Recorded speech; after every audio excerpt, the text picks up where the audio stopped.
Assalamualaikum warahmatullahi wabarakatuh. Pun sampurasun, rampes. Kumaha barudak daramang? Alhamdulillah urang tiasa patepang deui dina pengajaran basa Sunda kelas 7. Mudah-mudahan sedayana aya dina ginulur karahayuan ginanjar kawilujengan.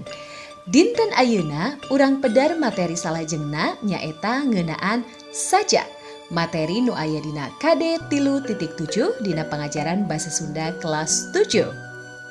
Barudak hayu urang titenan heula tujuan pengajaran dinten ayeuna. Di akhir pengajaran diharapkeun siswa bisa maca teks kalawan bener. Siswa bisa nyurahan isi teks saja kalawan merenah. Siswa bisa medar ngeunaan sajak kalawan bener. Siswa bisa ngarang sajak saluyu jeung kaidah. Siswa bisa ngaidentifikasi kecap-kecap nu aya dina sajak. Barudak, saha anu kantos maca sajak Sunda? Pami hideuk pernah maca sajak Sunda, tantu macana kudu karasa wirahmana sarta ngalenyepan eusina ngarah amanat panyajak nepi ka kaum dangu. Tah saat teu acana dibahas ngeunaan sajak, hayu urang tonton heula salah sahiji contoh sajak, mangga wilujeng nyakseni. Aci Lemah Cai, karya Dedi Windiagiri. Dina hiji upacara resmi kapapancenan maca teks proklamasi kahudang patriotisme Bung Karno jeung Bung Hatta ngagalura sumanget 45. Proklamasi. Kami bangsa Indonesia dengan ini menyatakan kemerdekaan Indonesia. Hal-hal yang mengenai pemindahan kekuasaan dan lain-lain diselenggarakan dengan cara seksama dan dalam tempo yang sesingkat-singkatnya. Jakarta, 17 Agustus 1945, atas nama bangsa Indonesia, Soekarno-Hatta. Saampar Nusantara, kapireg rampak sora, rahayu, dirgahayu, Republik Indonesia. Sikap sargap marengan lagu kebangsaan Indonesia Raya. Kareus tanuangenan diparengkeun jadi bangsa Indonesia. Indonesia, tanah airku, tanah tumpah darahku. Di sanalah aku berdiri, jadi pandu ibuku.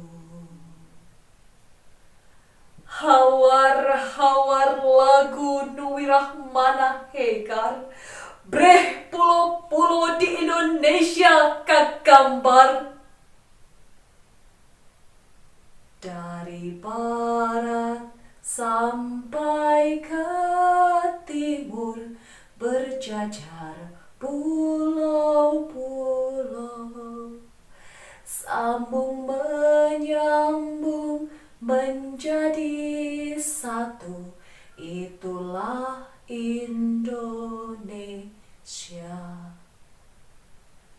Di Sabang Pangkulona nepi ka Merauke Pangwetana, di timur Pangkidulna nepi ka Laut Pangkalerna, diperes jadi Aci Lemah Cai, Jaya Digjaya Republik Indonesia.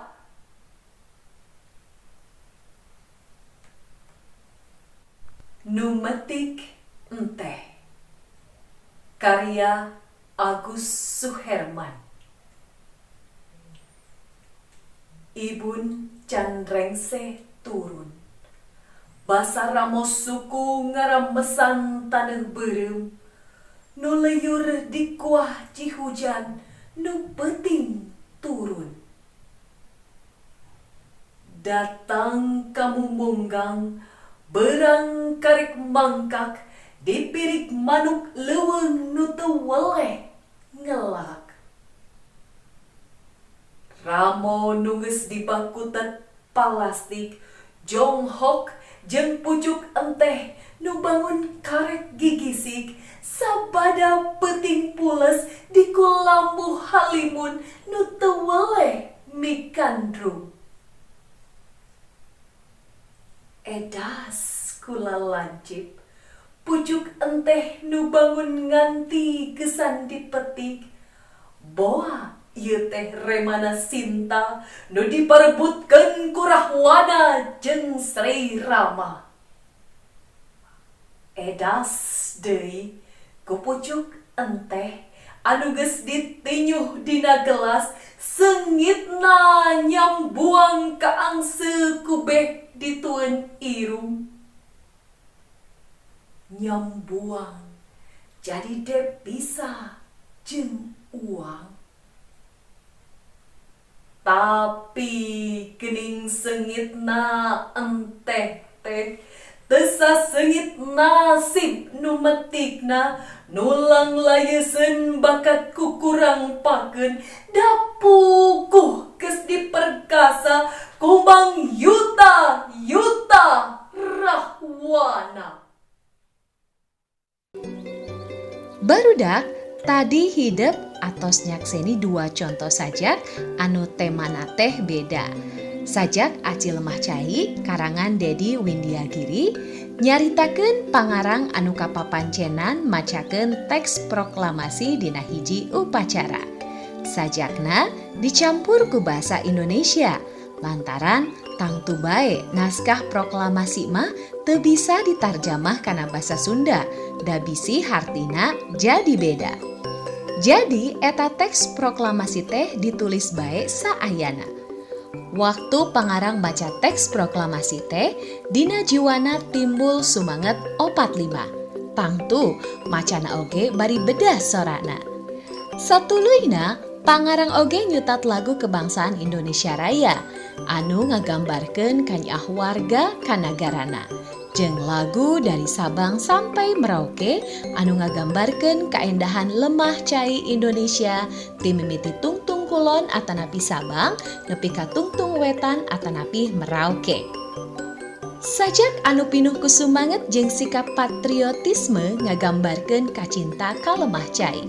Apan cenah kahudang patriotisme Bung Karno jeung Bung Hatta ngagalura sumanget 45. Ieu sajak ditulis dina mangsa mieling poe kamardekaan sabab nyaritakeun ayana upacara anu di jerona maca teks proklamasi jeung ngalagukeun lagu kebangsaan. Malah aya kalimah Rahayu Dirgahayu Republik Indonesia. Barudak dina sajak kadua eusina nyaritakeun tukang metik enteh anu rebun-rebun kudu geus ngalakonan gawe metik enteh. Pikeun ngagambarkeun wayah kumaha manehna ngamimitian gawe. Disebutkeun ku pangarang dina mangsa Ibun Candrengse turun. Kapan turun Ibun mah peuting. Jadi meureun mana kitu oge kaayaan poe keneh basa maranehna geus indit ka kebon enteh. Barang datang ka kebon enteh teh atanapi mumunggang cenah beurang karek mangkak. Maksudna panon poe kakara bijil atanapi poe kakara caang. Barudak pangarang nyaritakeun kumaha enteh mimiti dipetik ku Ramo nu geus dibakutet palastik nepi ka ditinyu jadi cai enteh anu seungitna nyambuang ka mana-mana. Digambarkeunana nyambuang ka angse kabeh ditueun irung atanapi jadi devisa jeung uang. Dina pungkasna pangarang nepikeun kaprihatinanana kana nasib tukang enteh anu cenah nasibna teu seungit jiga entehna, malah aya nulang layeseun kalaparan lantaran kurang dahareun. Manehna anu ripuh batur anu untungna. Barudak dina ieu sajak pangarang ngagambarkeun kumaha ripuhna kaum buruh di nagara urang anu tisusut didungdung usaha tapi kahirupanana taya menyatna. Sedang anu baroga modal mah teu kudu capek ngaluarkeun tanaga tapi leluasa ngeruk untung. Barudak tah ayeuna hayu atuh urang pedar naon sajak teh.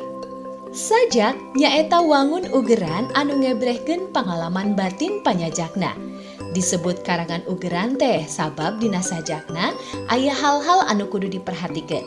Di antarana diksi atawa pilihan kecap jeung wirahma. Barudak dina maca sajak aya hal-hal anu kudu diperhatikeun. Nyaeta ucapan atanapi lapal, lagu kalimah atanapi intonasi, cara ngajiwaan eusi sajak atanapi ekspresi, jeung gerak awak atanapi gestur. Kukituna sameh maca sajak hadina mah dibaca sababaraha kali ngarah terang kumaha intonasina. Lebah mana anu kudu ditandeskeun macana, lebah mana anu henteu, lian ti eta urang kudu apal teknik nu digunakeun. Nah sajak nu dibaca ku urang teh kudu anca atawa ganjang, luhur atawa handap, naik atawa turun, sedih, bungah atawa sumanget. Unsur-unsur anu aya dina sajak nyaeta kahiji pikiran atanapi sense, nyaeta pikiran pangarang anu nyangkruk dina jiwana dikedalkeun ngaliwatan karanganana satuluyna mah urang sok nyebut tema. Dina sajak aci lemah cai temana ngeunaan kareueus pangarang ka lemah caina. Dina upacara pikeun mieling poe kamardekaan digambarkeun kanyaahna kana lemah cai. Sedang dina sajak nu metik enteh temana ngeunaan kahirupanana angger ripuh. Kadua, nyaeta kudu aya rasa atanapi feeling. Rasa panyajak anu dikedalkeun dina sajakna bisa rasa waas, bunga, sumanget, ambek atawa ceuceup. Dina sajak aci lemah cai sidik pisan rasa sumanget pangarang dina ngalaksanakeun pancena maca teks proklamasi, basa upacara, jeung kumaha kanyaahna ka lemah cai anu cenah kagambar kaendahanana, basa mireng lagu dari Sabang sampai Merauke. Sedang dina sajak nu metik enteh mah rasa panyajak anu timbul teh rasa prihatina kana nasib jalma leutik. Katilu, gaya atanapi tone. Nyaeta gaya panyajak dina jieun sajakna. Bisa humoris, realistis, kritis, romantis, atawa cinta ka lemah caina. Barudak dina sajak aci lemah cai gaya pangarang teh realistis pisan. Nyaritakeun kaayaan hatena basa miluan upacara. Teu loba kecap-kecap anu ngandung harti konotatif tapi tengurangan kanu maksud anu ditepikeunana. Sedeng dina nu metik enteh asal nama ngagalindeng ngan ditungtungan ku sikap kritis ngawakilan rasa nu metik enteh. Kaopat maksud atanapi intention sok disebut amanat, nyaeta maksud anu hayang ditepikeun ku panyajak. Dina sajak aci lemah cai amanat anu ditepikeun ku pangarang Indonesia teh nagara urang. Geus sakuduna urang mika cinta nagara sorangan dibarengan ku sumanget anu ngagedur. Sedang dina sajak nu metik enteh amanat anu hayang ditepikeun ku pangarang urang kudu miduli kana nasib jalma leutik anu salila ieu teu dianggap padahal gede jasana ka nagara. Barudak eta unsur anu opat teh gumulung awor jadi hiji beungketan anu teu bisa dipisahkeun. Lian ti eta dina sajak oge sok ngagunakeun kecap-kecap anu ngandung harti konotatif atanapi injeman atawa nu teu sabenerna. Ngagunakeun gaya basa sangkan karasana leuwih antep. Oge sok dipapaes ku Purwakanti sangkan karasa endah. Purwakanti teh padeukeutna sora dina tungtung jajaran. Lian ti eta dina sajak oge sok aya kecap anu pake simbol. Upamana dina sajak nu metik enteh karangan Agus Suherman aya unggelan berang karek mangkak. Ieu kalimah teh ngandung harti injeman anu biasa mangkak mah lain berang tapi kembang anu mekar disebutna mangkak. Salajengna aya pucuk enteh nu bangun karek gigisik. Ieu oge lain harti sabenerna. Ieu kalimah ngagunakeun gaya bahasa mijalma atanapi personifikasi. Anu gigisik mah biasana jelema nu kakara hudang sare. Ari ieu pucuk enteh diupamakeun karek hudang sare tuluy gigisik persis kalakuan jelema. Salajengna nyaeta datang kamu munggang. Ieu kalimah murwa kanti dina sora A. Kitu deui kecap palastik jeung gigisik murwa kanti dina sora I. Dina dua sajak di luhur loba pisan kecap-kecap anu murwa kanti. Kaopat, boha ieu teh remana sinta. Kecap remana sinta teh mangrupa simbol pikeun nuduhkeun pucuk enteh anu lalencop sarta matak pikabitaeun. Nepi kapada marebutkeun. Pikabitaeun soteh nempo piuntungeunana lain kabita ku pucuk entehna. Pangarang ngagunakeun simbol Ramo Dewi Sinta nyaeta tokoh putri dina pawayangan anu kacida geulisna nepi ka diparebutkeun ku Rahwana jeung Sri Rama. Tah kitu kana pucuk enteh oge, loba anu hayang, loba anu marebutkeun. Barudak dina kasusastraan Sunda pangarang sajak teh kacida lobana. Aya nungan kakara ngumumkeun karya-karyana dina media massa, aya oge anu sajakna geus dikumpulkeun jadi buku kumpulan sajak. Gera urang titenan sawatara buku kumpulan sajak anu geus medal jeung panyajakna.